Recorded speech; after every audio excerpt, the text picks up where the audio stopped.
The human brain contains roughly 86 billion neurons, more connections than there are stars in the Milky Way. And today we're exploring how these neural networks shape everything from generosity to violence. That's such a mind-blowing comparison.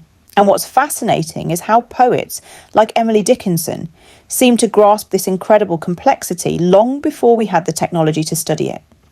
You know what really gets me? The way she described the brain as being wider than the sky and deeper than the sea.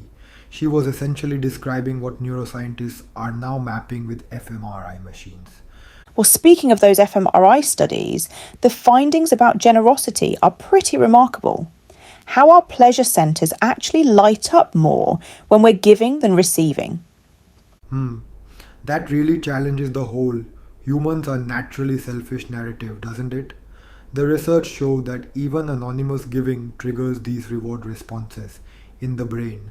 And what's particularly interesting is how they found this charitable behaviour activates areas of the brain that are uniquely human, those more evolved prefrontal cortex regions. Right, and that connects to what they discovered about empathy too. Like how our brains have this sophisticated system that can both automatically mirror others' emotions and consciously modulate our empathetic responses based on context. The way they mapped out different types of empathy deficits was fascinating too. Distinguishing between zero negative conditions like personality disorders versus zero positive conditions like autism spectrum disorders.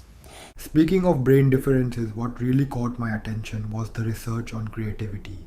They identified four distinct types based on different combinations of thought modes and information processing. It helps explain why creative expression can take so many different forms.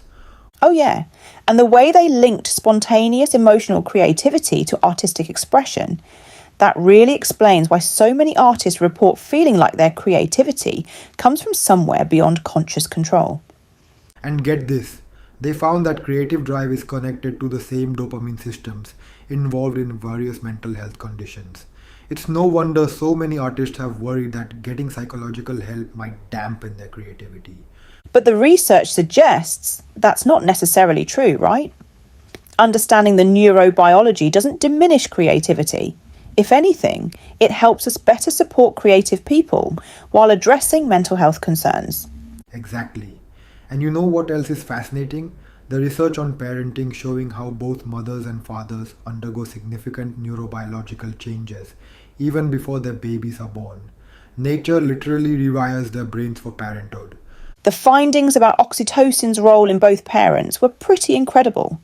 How this cuddle hormone helps create those crucial early bonds that shape a child's developing brain. And those early relationships have such long-lasting effects.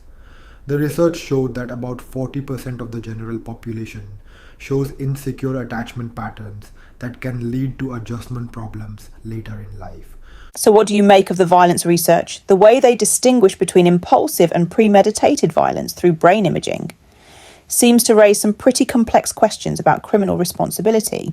Well, it's fascinating how they found different neural patterns for different types of violent behavior.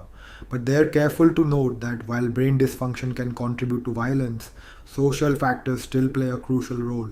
It's not as simple as my amygdala made me do it. The way all this research shows the constant interaction between biology and environment is really compelling. How our brains are shaped by both our genes and our experiences. And that's what makes the neuroplasticity findings so hopeful. The fact that we can actually strengthen neural pathways for empathy, emotional regulation, and positive social connection through conscious effort and practice. Looking ahead, what do you think are the biggest implications of all this research?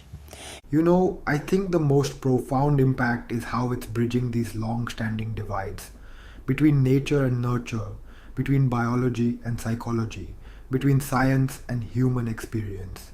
It's showing us that everything is more interconnected than we ever imagined.